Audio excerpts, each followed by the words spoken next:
నమస్తే, welcome to Sastry స్మయో.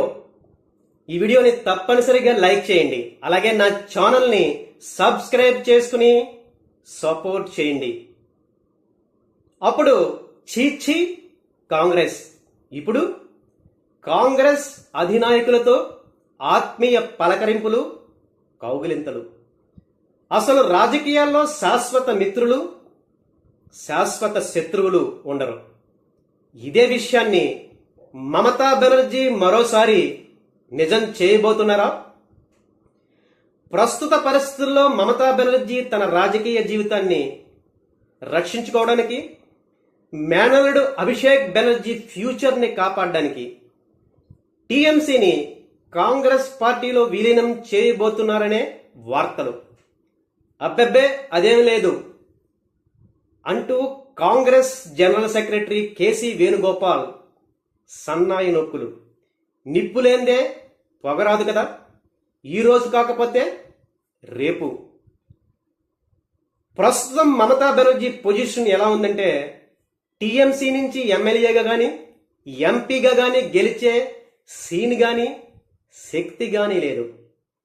So అందుగురించే మొన్న ఇండి కూటమి మీటింగ్స్ టైంలో మమతా బెనర్జీ సోనియా గాంధీని ప్రత్యేకంగా కలిశారంట. అభిషేక్ బెనర్జీ కూడా రాహుల్ గాంధీతో సుమారుగా గంట సేపు మంతనాలు జరిపారంట. దీని అర్థం పరమార్థం, మమతా బెనర్జీ కాంగ్రెస్ పార్టీని రాజ్యసభ సీట్ అడిగారంట. దానికి కాంగ్రెస్ ఓకే చెప్పింది. దానికి బదులుగా టీఎంసీ కాంగ్రెస్ పార్టీలో విలీనం కావాలనే డిమాండ్. దానికి కూడా మమతా బెనర్జీ ఓకే. అయితే రాజ్యసభ ఫ్లోర్ లీడర్గా అపాయింట్ చేయాలంటూ మమతా బెనర్జీ కాంగ్రెస్ని కోరిందంట. దానికి మాత్రం కాంగ్రెస్ పార్టీ నో చెప్పింది. చచ్చినోడికి వచ్చిందే కట్నం అన్నట్లు ప్రస్తుత పరిస్థితుల్లో మమతా బెనర్జీకి రాజ్యసభ సీటు దొరకడమే చాలా మహాభాగ్యం. సో ప్రస్తుత పరిస్థితి మమతా బెనర్జీది అలాంటిది. విచిత్రం ఏంటంటే, గతంలో ఇదే మమతా బెనర్జీ 1998లో కాంగ్రెస్ని, సోనియా గాంధీని వ్యతిరేకిస్తూ తిరుగుబాటు చేసి టీఎంసీ పార్టీని ఏర్పాటు చేయడం జరిగింది. సక్సెస్ కావడం తర్వాత 15 ఏళ్ల పాటు ముఖ్యమంత్రిగా వెస్ట్ బెంగాల్ని ఏలడం మమతా బెనర్జీ సాధించిన విజయం. సీన్ కట్ చేస్తే ఇప్పుడు మళ్ళీ అదే కాంగ్రెస్ పార్టీ, అదే సోనియా గాంధీ. ఇదే కాలమహిమంటే.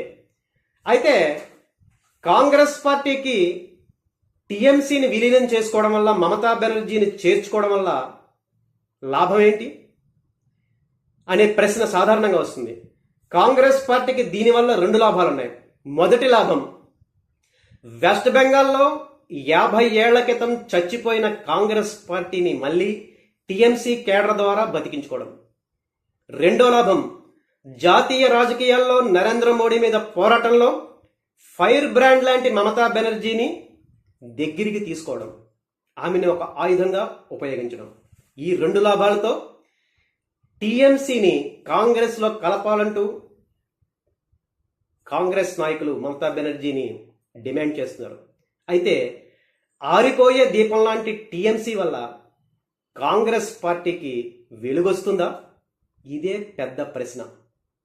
సో ఈ వీడియోలో మనం చెప్పుకున్నట్లుగా టీఎంసీ పార్టీని మమతా బెనర్జీ కాంగ్రెస్లో విలీనం చేస్తుందా? మీ అభిప్రాయాల్ని తప్పనిసరిగా కామెంట్స్లో తెలియజేయండి. Thank you.